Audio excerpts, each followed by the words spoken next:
Bismillahirrahmanirrahim. Assalamualaikum warahmatullahi wabarakatuh. Alhamdulillahi rabbil alamin wal aqibatu lil muttaqin wala udwana illa 'alal zalimin.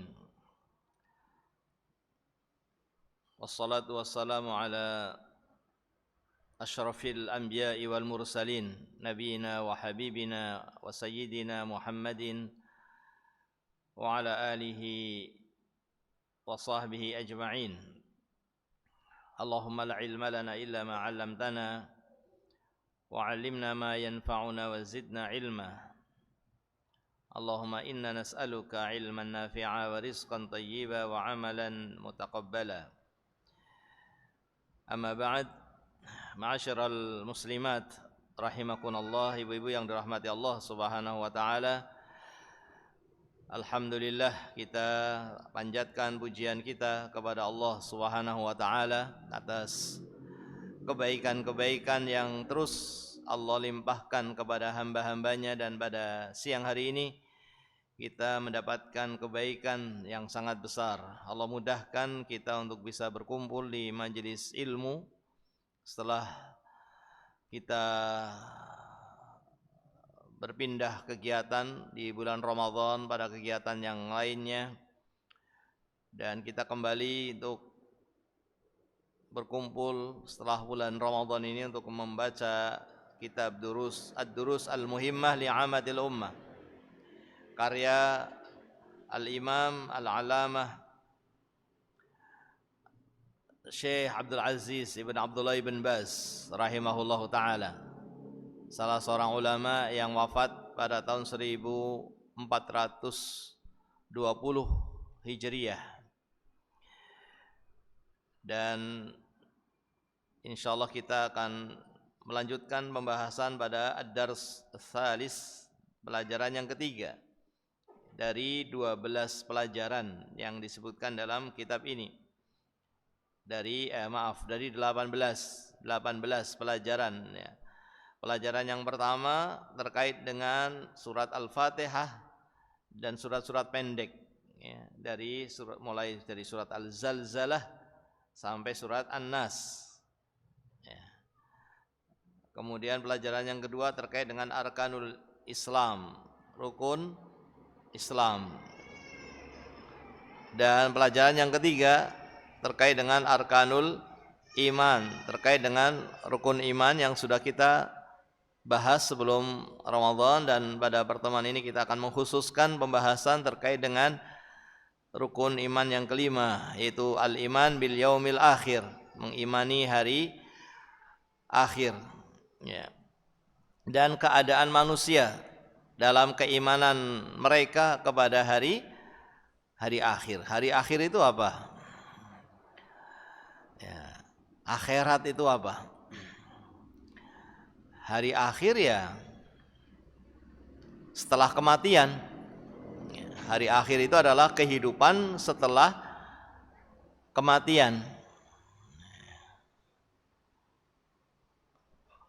Adapun kematian bukan hari akhir, tapi saat setelah kematian, setelah berpisahnya ruh dengan jasad ya, dengan dipisah yang tidak kembali lagi ya, dicabut ruhnya, maka berpindahlah seseorang kepada kehidupan hari akhir ya. Sehingga dikatakan man mata qamat qiyamatuhu, barang siapa yang meninggal maka telah terkena kiamat. Maksudnya kiamat sughra, telah terkena kiamat, sudah berpindah kepada kehidupan akhirat.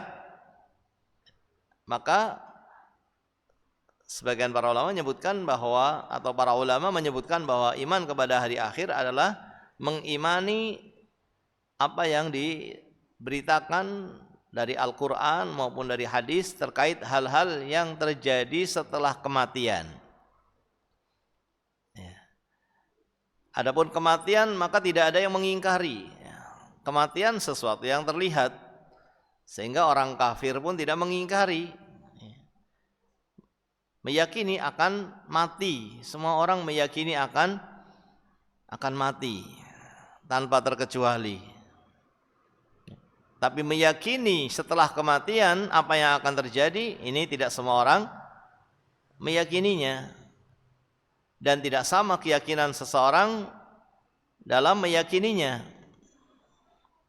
Ya, maka ini yang kita bahas Ibu-ibu yang rahmati Allah Subhanahu wa taala adalah mempelajari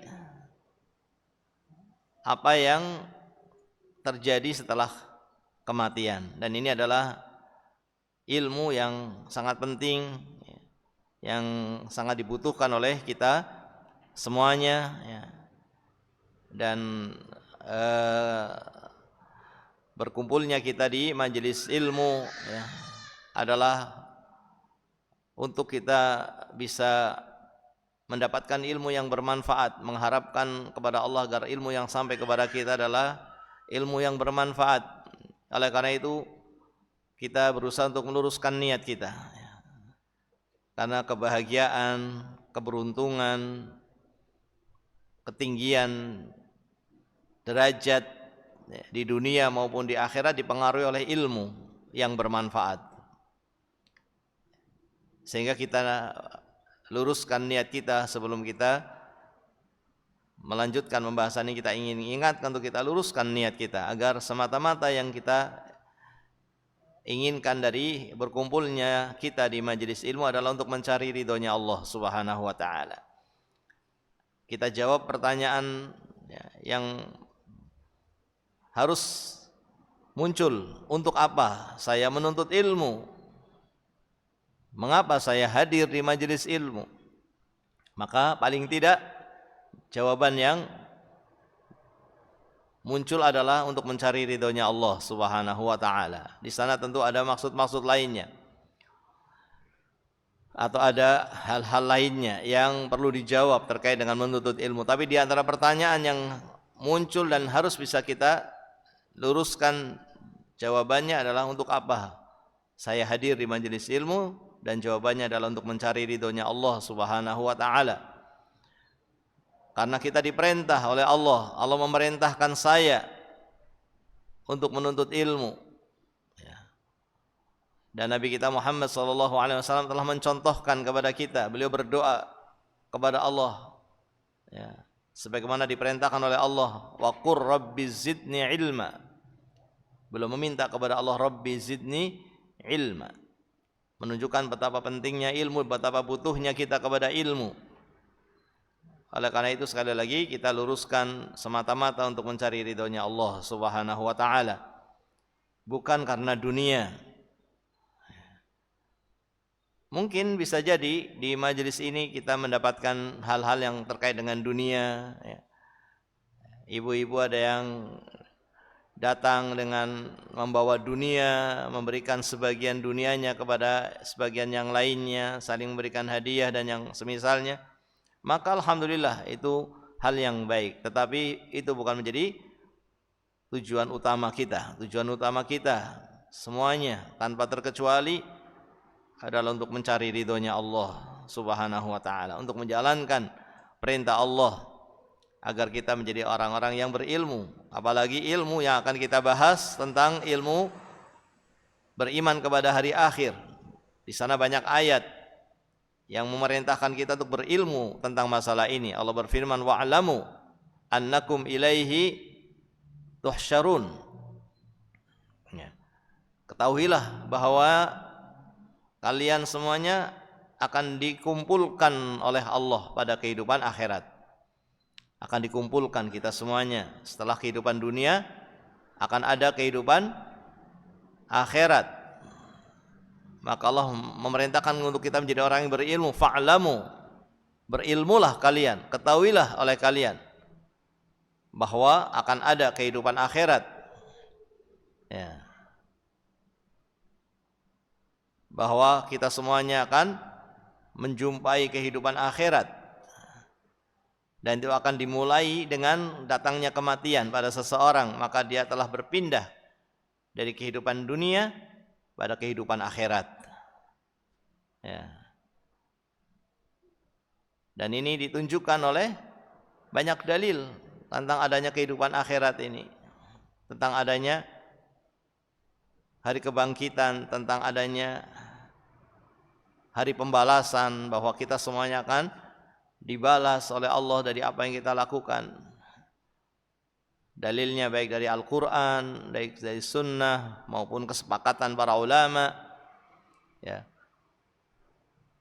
ataupun secara akal. Ada secara akal saja, tidak mungkin Allah menciptakan manusia itu sia-sia, hanya sekedar hidup di dunia, selesai, setelah itu tidak ada pembalasan, ya, dari amalan-amalan yang dilakukan di dunia. Padahal Allah telah mengutus utusannya dan Allah telah menurunkan syariatnya, dan manusia ada yang menjalankan syariatnya, ada yang tidak menjalankan syariatnya. Kemudian setelah mati, kemudian selesai begitu saja. Ini tidak sesuai dengan hikmahnya Allah. Allah memiliki sifat hikmah, tidak ada yang sia-sia, ya.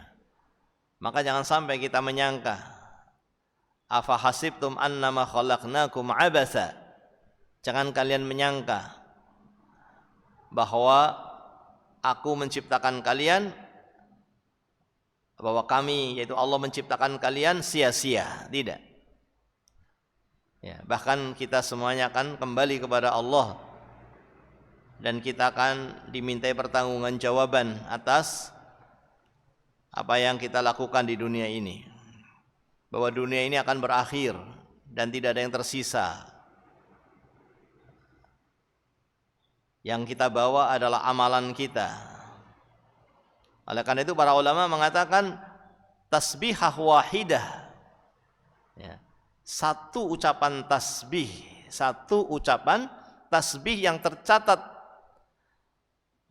pada catatan amalan kita. Satu ucapan tasbih yang tercatat pada catatan amalan kebaikan kita itu lebih bernilai, lebih berharga daripada dunia dan seisinya. Kenapa demikian, ibu-ibu? Kenapa kok satu ucapan tasbih ini lebih besar nilainya daripada dunia dan seisinya? Karena dunia dan seisinya akan hilang. Dunia dan seisinya akan sirna, tidak akan tersisa. Sementara satu ucapan tasbih yang tercatat dalam catatan kebaikan kita itu akan dijaga oleh Allah dan akan mendapatkan balasan di akhirat kelak. Satu ucapan tasbih, maka kita tidak meremehkan untuk mengucapkan subhanallah. Bisa sambil berjalan, bisa sambil duduk, dan tidak tertipu oleh syaitan sehingga menghalangi kita dari mengucapkan itu dan mengajak kita kepada hal-hal yang diharamkan oleh Allah Subhanahu wa taala. Ya. Menghabiskan waktunya untuk hal-hal yang sia-sia. Sementara ucapan subhanallah, alhamdulillah, la ilaha illallah, Allahu akbar akan bersama kita sampai pada kehidupan yang abadi. Ya. Sebagian orang habis waktunya untuk mendapatkan dunia dan digunakan untuk urusan dunia. Maka apa yang tersisa? Ya. Apa yang akan dia bawa kalau hanya mencari dunia dan untuk urusan dunia? Maka hendaknya kita mencari dunia untuk urusan akhirat, mencari dunia untuk membantu kita dalam beribadah kepada Allah Subhanahu wa taala. Karena itulah yang akan kekal. Adapun dunia tidak kekal. Dunia kalau dicari untuk dunia maka akan hilang dan akan sirna dan akan berpisah dengan kita. Adapun ibadah kepada Allah, bahkan ibadah yang sangat mudah, yaitu berzikir, mengucapkan subhanallah, alhamdulillah, la ilaha illallah, Allahu akbar, subhanallah wa bihamdi, subhanallahil azim. Maka ini akan menjadi kebaikan yang terus bersama kita, tidak terpisah, dan akan terus kita dapatkan, rasakan, ya, buahnya sampai pada kehidupan yang abadi. Maka demikianlah Ibu yang dirahmati Allah Subhanahu wa taala, ya. Kita harus mempelajari tentang iman kepada hari akhir, ya, sebagai bagian dari ilmu yang sangat penting. Dan sudah kita sebutkan bahwa yang disebut dengan hari akhir, ya, adalah hari setelah kematian. Ya. Hari setelah kematian itu sudah masuk dalam hari akhir, sehingga mengimani hari akhir pertama adalah mengimani apa yang terjadi setelah kematian. Apa yang terjadi setelah kematian? Setelah kematian, setelah ruh itu dicabut, maka akan datang kehidupan di alam barzakh. Dan setelah manusia itu dikubur, maka akan datang malaikat. Ya. Setelah manusia itu dikubur dan ruhnya akan dikembalikan ke jasad manusia tadi, kemudian datanglah malaikat, dua malaikat yang akan memposisikan manusia tadi, yang si mayit tadi dalam posisi duduk. Ya. Mungkin ada yang bertanya, bagaimana bisa duduk? Bukankah liang kubur itu sangat sempit? Bagaimana bisa duduk? Ya. Ini kehidupannya bukan kehidupan di dunia, kehidupan di akhirat, alam ghaib. Ya. Bukan lagi di liang kubur, tapi di alam kubur. Akan datang malaikat yang disebut dalam hadis sebagai malaikat mungkar dan malaikat nakir. Dikatakan malaikat mungkar karena memang diingkari. Diingkari artinya tidak dikenal. Makhluk yang belum pernah manusia bertemu dengan jenis malaikat, maka dikatakan mungkar. Dan dikatakan nakir, artinya tidak dikenal. Mungkar artinya tidak dikenal, nakir tidak dikenal. Tidak pernah manusia bertemu dengan makhluk seperti ini, seperti malaikat ini. Kemudian akan ditanya tentang Robnya, akan ditanya tentang agamanya, akan ditanya tentang nabinya. Ini yang disebut dengan fitnatul qabri. Maka mengimani hari akhir adalah mengimani fitnatul qabri, adanya pertanyaan di alam kubur. Mengimani adanya pertanyaan di alam kubur. Dan setelah pertanyaan itu, maka manusia berada dalam dua keadaan, salah satu dari dua keadaan, yaitu kalau tidak mendapatkan azab, maka dia mendapatkan nikmat.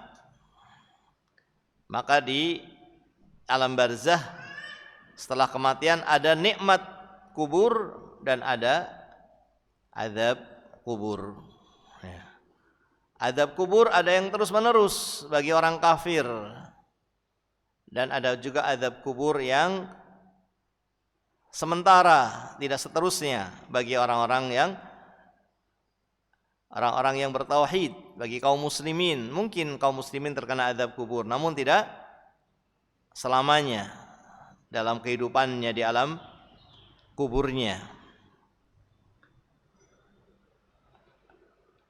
Dan demikianlah kehidupan setelah kematian, seorang berada di taman dari taman-taman surga yang ada di alam barzakh, atau berada di lembah dari lembah-lembah neraka yang ada di alam barzakh.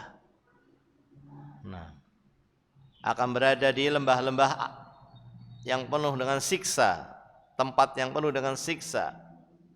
Ya. Oleh karena itu, hendaknya kita menjadikan salah satu tujuan kita dalam hidup ini adalah bagaimana saya selamat dalam kehidupan di alam barzakh. Bagaimana saya bisa menjawab pertanyaan di alam barzakh. Dan pertanyaan itu adalah pertanyaan keimanan, yang menjawab adalah keimanan. Maka kita butuh pertolongan Allah agar dikokohkan keimanannya. Allah berfirman, yusabbitullahu alladhina amanu bil qawlis tsabit fil hayatid dunya wa fil akhirah. Allah akan kokohkan keadaan orang-orang yang beriman. Allah akan kokohkan keimanannya di dunia dan di akhirat. Ya. Maka kita berusaha untuk memikirkan, memahami bagaimana saya nanti termasuk orang yang bisa menjawab pertanyaan di alam barzah. Ya. Bagaimana agar termasuk dari orang-orang yang bisa menjawab? Tentunya jawabannya bukan cukup dengan dihafal. Saya harus hafal karena pertanyaannya sudah jelas. Siapa Rabbmu? Siapa Nabimu? Apa agamamu? Tapi masalahnya jawabannya adalah keimanan. Jawabannya adalah dengan dikokohkannya iman, bukan jawaban hafalan. Ya. Sehingga tidak cukup hanya kita menghafal pertanyaan dan jawabannya. Ya. Namun di sana ada hal-hal yang harus kita ketahui dan kita amalkan sehingga kita menjadi orang-orang yang diberikan kekokohan iman. Kemudian ibu-ibu yang dirahmati Allah Subhanahu wa taala, setelah berada di alam barzah maka sampai datangnya hari kiamat kubro. Seorang akan berada di alam barzahnya sampai datangnya hari kiamat kubro. Kalau kiamat sughra mengenai satu orang, tapi kiamat kubro itu mengenai seluruh manusia. Seluruh manusia dimatikan dalam waktu yang bersamaan. Akan datang saatnya ditiupnya sangkakala oleh malaikat Israfil. Dan kemudian semua manusia akan mati dan kehidupan dunia akan berakhir. Ya. Dan setelah itu terjadilah hari kebangkitan. Maka termasuk dari iman kepada hari akhir, di samping mengimani pertanyaan di alam barzah, mengimani adanya nikmat kubur dan siksa kubur, juga mengimani adanya hari kebangkitan, di mana nanti arwah atau ruh, ya, arwah itu jamak dari ruh, akan dikembalikan ke jasad, yaitu dengan ditiupnya sangkakala yang berikutnya. Ditiupnya sangkakala yang berikutnya, karena sangkakala yang pertama itu menyebabkan apa? Matinya seluruh manusia, berakhirnya kehidupan dunia, berpindahnya seluruh manusia kepada kehidupan akhirat. Namanya kiamat kubro. Berpindahnya kehidupan manusia, bangkitnya manusia, ya, menghadap Allah Subhanahu wa taala. Maka terjadilah hari kebangkitan, di mana dimulai dengan dikembalikannya ruh kepada jasad setelah tiupan sangkakala berikutnya. Ada yang mengatakan yang kedua, ada yang mengatakan yang ketiga. Yang jelas ruh-ruh akan kembali kepada jasadnya masing-masing, dan jasad akan kembali tumbuh setelah hancur, ya, atau sebagian jasad manusia sudah hancur lebur bersama dengan tanah. Kemudian apa? Jasad itu akan dikumpulkan oleh Allah dan dikembalikan sebagaimana waktu penciptaannya secara sempurna. Ya. Jasad yang sekarang sudah hancur bercampur dengan tanah, ya, pada kebanyakan manusia, tulang-tulangnya juga akan dikembalikan oleh Allah. Allah tidak menciptakan jasad yang baru, tapi jasad yang Allah ciptakan di dunia ini, yang bercampur dengan tanah setelah dikubur, ya, maka akan dikumpulkan lagi bagian-bagian jasad tadi menjadi manusia yang sempurna. Bahkan sebagaimana disebutkan dalam hadis, dalam keadaan manusia tidak dikhitan. Khitan yang dipotong ya, sebagian dari kulit kemaluan pada laki-laki atau juga pada perempuan, itu akan kembali. Maka manusia dikembalikan sebagaimana waktu diciptakannya, awal mula diciptakannya akan sempurna sebagaimana awal waktu diciptakannya. Setelah tumbuh manusia menjadi jasad yang sempurna, kemudian ditiuplah sangkakala dan keluarlah ruh-ruh dari sangkakala tadi menuju pada jasadnya masing-masing.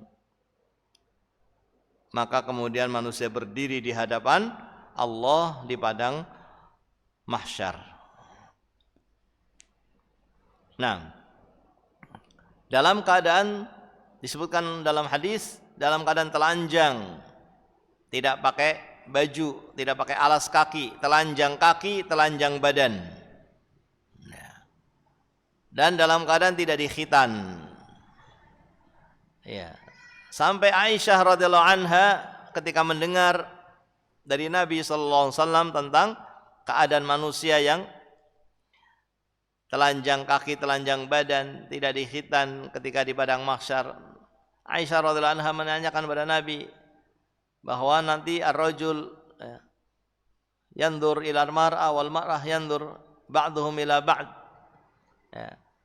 Laki-laki akan melihat perempuan, perempuan akan melihat laki-laki. Bagaimana ini ya Rasulullah? Maka Nabi SAW menyatakan al-amr asyaddu an yahumahu dzalik, atau kama qala sallallahu alaihi wasallam. Urusannya lebih besar daripada keinginan untuk melihat aurat. Ya. Laki-laki pengen melihat aurat perempuan, perempuan ingin melihat aurat. Tidak ada. Tidak ada keinginan untuk itu karena ada urusan yang lebih besar. Ya. Ini misalnya nas'alullah salamah, mudah-mudahan tidak terjadi, misalnya terjadi tsunami atau gempa ya, sehingga orang-orang keluar dari rumahnya mungkin sampai lupa tidak pakai pakaian pada keluar dari rumah. Apakah masih sempat untuk ingin melihat ataukah semuanya ingin selamat ya, karena banyaknya bangunan yang runtuh ya. Ya. Kemudian masing-masing orang ingin selamat keluar dari rumahnya, maka tentunya keinginan untuk melihat tidak ada, karena ada yang lebih besar, itu keselamatan. Makanya pada hari itu sampai seorang anak lari dari ibunya, ibunya lari dari anaknya, seorang anak lari dari bapaknya, bapak lari dari anaknya, karena tidak ingin dituntut, ingin selamat. Bagaimana dirinya akan selamat? Seorang suami lari dari istrinya, istrinya lari dari suaminya. Ya.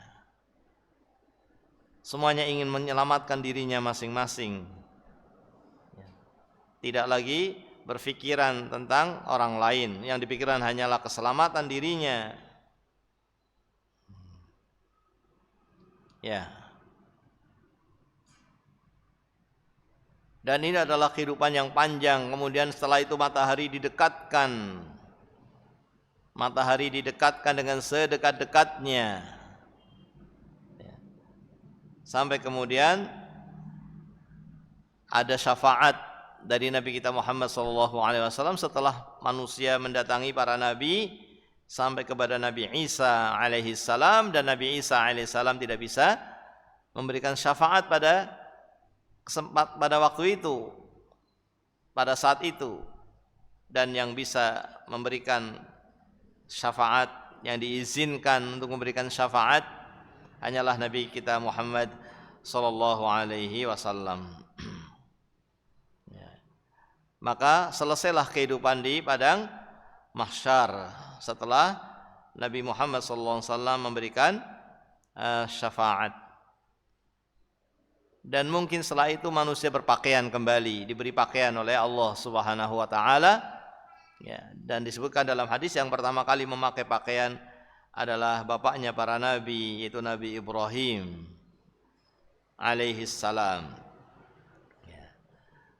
Dan belum berakhir kehidupan perjalanan di akhirat, ya, dengan berkumpulnya manusia di padang mahsyar yang itu, ya, saat yang sangat sulit bagi orang-orang yang tidak diberi pertolongan oleh Allah, ya, yang kehidupan yang panjang bagi orang-orang kafir, kehidupan yang panjang bagi orang-orang yang tidak mendapatkan pertolongan Allah. Dikatakan dalam ayat 50.000 tahun, khamsina alfasana, pada hari yang lamanya 50.000 tahun. Meskipun bagi orang-orang yang beriman itu waktu yang sebentar, bagi orang yang beriman itu bukan hari yang sulit. Bagi orang-orang yang beriman itu hari yang mudah karena diberi kemudahan oleh Allah Subhanahu wa taala. Ya. Tapi bagi orang-orang kafir itu adalah hari-hari yang panjang yang penuh dengan kesulitan. Ya.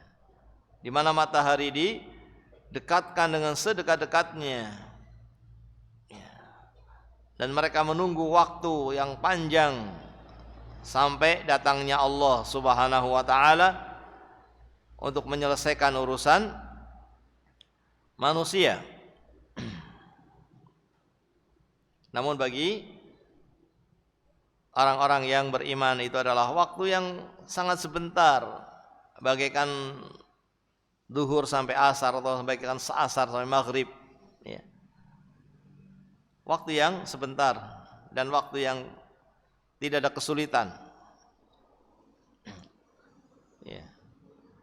Maka mudah-mudahan Allah Subhanahu wa taala memberikan kepada kita istiqomah untuk bisa terus di atas keimanan, untuk bisa terus menjaga keimanan dan meningkatkan keimanan kita. Karena akan datang di mana ada hari yang sangat menyulitkan bagi mereka yang tidak beriman. Dan kita tidak bisa mengetahui, tidak bisa memastikan apakah kita termasuk orang-orang yang mati di atas iman atau tidak, karena ini rahasia Allah Subhanahu wa taala. Namun paling tidak kita terus memohon kepada Allah, terus berusaha dan tidak merasa cukup dengan ibadah yang sudah kita lakukan. Belum selesai ibadah kita sampai ajal mendatangi kita. Belum selesai kesabaran kita. Belum selesai mujahadah kita sampai datangnya kematian, sampai meninggal dalam keadaan husnul khotimah. Karena penilaiannya itu pada akhirnya. Oleh karena itu siapapun di antara kita yang sudah banyak beribadah, jangan tertipu dengan ibadahnya, jangan merasa sombong dengan kebaikan yang sudah dilakukannya. Jangan merendahkan orang lain, tidak ada alasan untuk bisa sombong. Dengan apapun yang Allah berikan kepada kita, tidak ada alasan yang membolehkan kita untuk sombong. Karena penilaiannya itu pada akhirnya. Bagaimana kita menutup kehidupan ini. Sehingga yang kita lakukan adalah terus istiqomah, terus bersabar, terus memohon kepada Allah, terus berdoa, ya muqallibal qulub, tsabbit qalbi ala dinik, terus meminta kepada Allah. Belum selesai perjuangan kita sampai datangnya kematian kita. Jadi jangan pernah kita merasa sudah sempurna, sudah cukup, sudah banyak, sudah tinggi kedudukan kita, tidak. Begitu pula orang-orang yang masih banyak berbuat maksiat, tidak putus asa. Jangan putus asa untuk mendapatkan ampunan Allah Subhanahu wa taala, karena kalau dia segera kembali kepada Allah dan saat itu kemudian datang kematiannya, maka dia telah mati di atas taubat kepada Allah. Maka matinya pun husnul khatimah. Sehingga ada orang yang melakukan amalan ahli surga, namun kemudian dia menutup dengan amalan ahli neraka, wala'iyadzubillah. Ada juga orang yang selama hidupnya melakukan amalan ahli neraka, tapi di akhir hidupnya dia bertobat. Maka yang menjadi penilaian adalah di akhirnya. Makanya surga itu dekat. Sebagaimana neraka juga dekat, karena dihalangi oleh kematian. bagaimana seseorang menutup kematiannya? Apakah dia menutup dengan ketaatan, dengan di atas keimanan, ataukah wal'iyadzubillah dia menutupnya di atas kekafiran? Barang siapa yang menutupnya di atas keimanan, maka dia dengan surga dekat, karena dengan matinya maka dia akan segera mendapatkan surganya Allah Subhanahu wa taala. Namun bagi orang yang menutup hidupnya dengan kekufuran wal'iyadzubillah, maka neraka itu sangat dekat dengan dia. Ya. Sehingga kita harus terus memohon kepada Allah, terus bersabar, terus berjuang menundukkan hawa nafsu. Karena surga dikelilingi dengan hal-hal yang tidak disukai oleh hawa nafsu. Kalau kita turuti hawa nafsu, kita tidak bisa masuk surga. Sebab-sebab untuk masuk surga adalah kita tundukkan hawa nafsu kita. Meskipun itu berat untuk bangun pagi, sholat malam, sholat witir, sholat sunnah 2 rakaat sebelum subuh, mungkin berat. Tapi lihat ujungnya adalah surganya Allah Subhanahu wa taala. Maka tundukkan hawa nafsu. Kalahkan hawa nafsu untuk menjalankan ketaatan kepada Allah Subhanahu wa taala. Maksiat itu mudah, maksiat mungkin menyenangkan bagi hawa nafsu. Namun neraka itu dikelilingi dengan syahwat. Neraka dikelilingi dengan mengikuti hawa nafsu. Maka jika kita turuti, pada hakikatnya kita sedang menuju ke dalam neraka. Nas'alullaha taufiq wassalamah. Kita mohon kepada Allah pertolongannya dan kita mohon kepada Allah keselamatan. Dan setelah di padang mahsyar, maka akan terjadi peristiwa yang lainnya, seperti dibagikannya catatan amalan. Akan dibagikan catatan amalan apa yang kita lakukan di dunia. Selama kita di dunia, maka seorang yang mendapati ada amalan jelek di dalam catatannya, dia berharap untuk tidak pernah bertemu dengan hari itu. Bagaimana di hari itu dia mendapati ada amalan jelek yang dia belum bertaubat. Allah menyebutkan di dalam firman-Nya, yauma tajidu kullu nafsin ma 'amilat min khairi muhdhara wa ma 'amilat min su'in. Pada hari di mana manusia melihat catatan amalannya, ada catatan yang baik yang dia lihat dan ada catatan jelek yang dia lihat. Ketika dia melihat catatan jeleknya, maka dia berharap untuk tidak pernah bertemu dengan hari itu. Oleh karena itu hendaknya kita berusaha untuk segera kembali kepada Allah, untuk segera bertaubat kepada Allah dari kejelekan-kejelekan yang pernah kita lakukan, untuk kita menyesalinya, untuk kita tidak mengulanginya. Karena akan datang saatnya pembagian catatan amalan, dan di sana ada yang mendapatkan catatan amalannya dengan tangan kanannya, dan ada yang mendapatkan catatan amalannya dengan tangan kirinya dari arah belakangnya. Fa amma man utiya kitabahu biyaminih. Adapun orang yang mendapatkan catatan dengan tangan kanannya, maka dia akan dihisab dengan hisab yang mudah. Fayuhasabu hisaban yasira. Dia akan dihisab dengan hisab yang mudah. Dan ketika seseorang dihisab dengan hisab yang mudah, maka dia akan masuk surga. Karena ada 2 hisab, ada hisab yang mudah, ada hisab yang sulit. Ummul Mukminin Aisyah radhiyallahu anha pernah bertanya kepada Nabi SAW, bagaimana seorang dihisab sementara dia selamat? Bukankah setiap orang yang dihisab dia akan celaka? Maka Nabi SAW menyatakan yang dihisab akan celaka kalau hisabnya itu hisab yang berat. Adapun hisab yang mudah, maka dia akan selamat. Hisab yang mudah ini yang disebut dengan al-ardu. Al-ardu yaitu diperlihatkan kepada dia catatan amalannya diperlihatkan kepada dia kejelekan-kejelekannya, ya.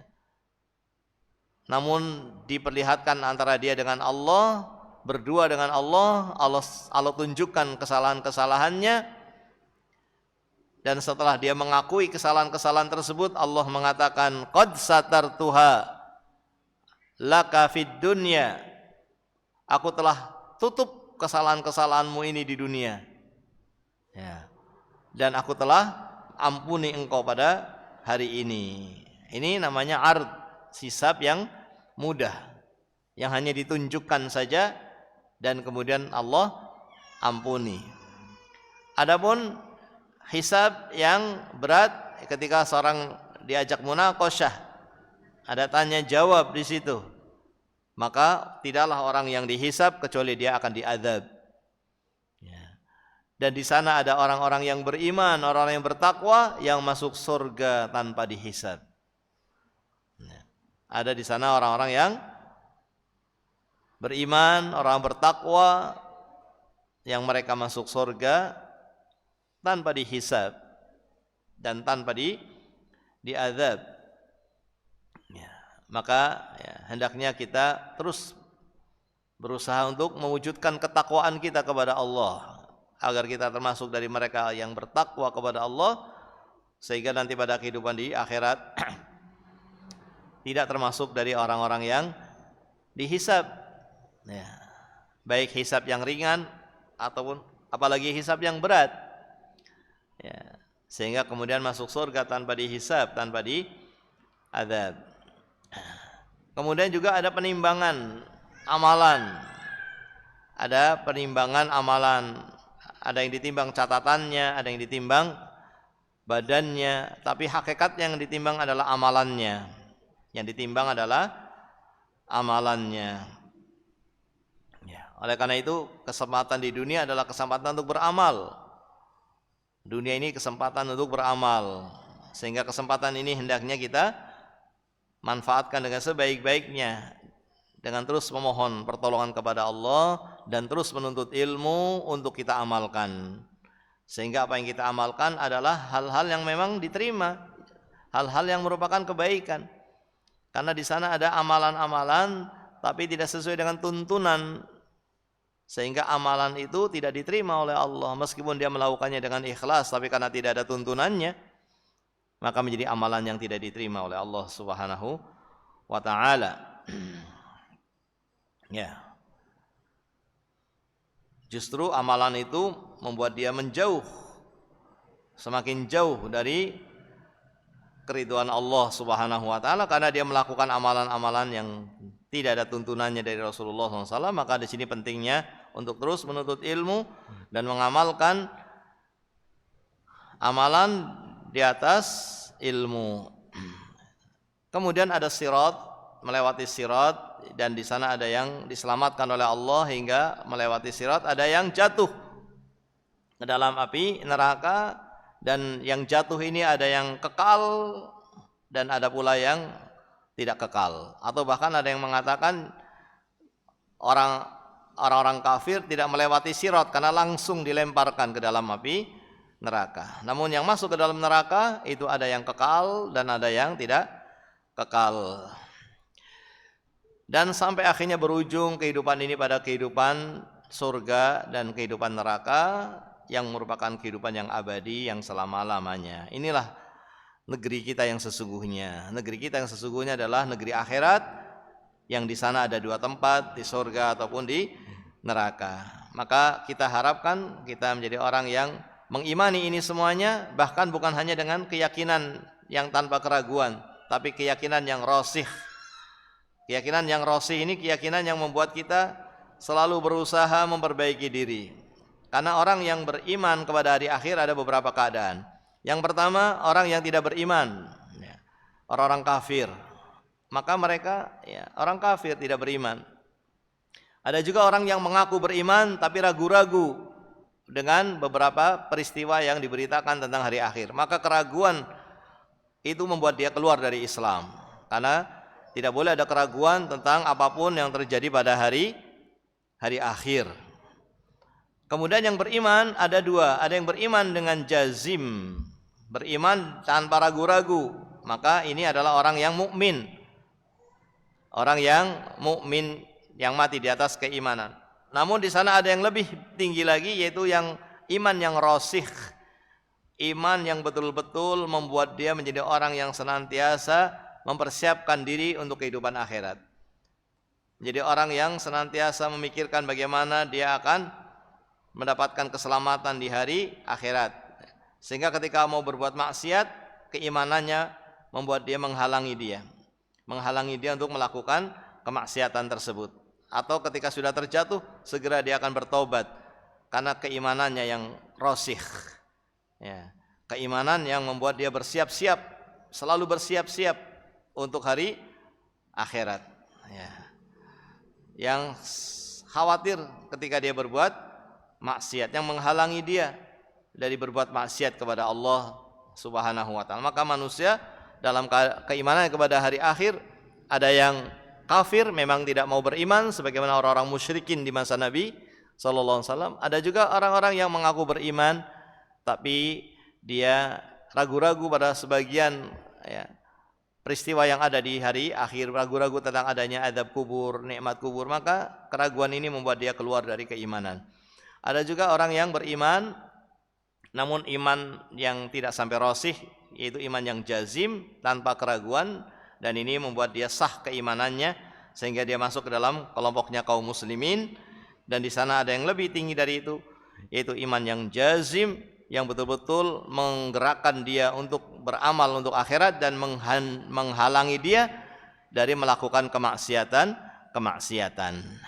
Mudah-mudahan kita termasuk dari orang-orang yang imannya jazim dan kemudian imannya rasikh, sehingga betul-betul kita mati di atas keimanan dan mendapatkan ampunan dari Allah Subhanahu wa taala saat berjumpa dengannya. Ini barangkali yang bisa kita pelajari pada siang hari ini. Mudah-mudahan Allah senantiasa memperbaiki agama kita. Mudah-mudahan Allah mengampuni dosa-dosa kita semuanya, dosa-dosa orang tua kita, dosa-dosa guru-guru kita, dosa-dosa seluruh kaum muslimin, baik yang masih hidup maupun yang telah meninggal dunia. Wassallallahu wasallam ala nabiyyina Muhammad wa ala alihi wa sahbihi ajma'in. Subhanakallahumma wa bihamdika asyhadu an la ilaha illa anta astaghfiruka wa atubu ilaik. Assalamualaikum warahmatullahi wabarakatuh.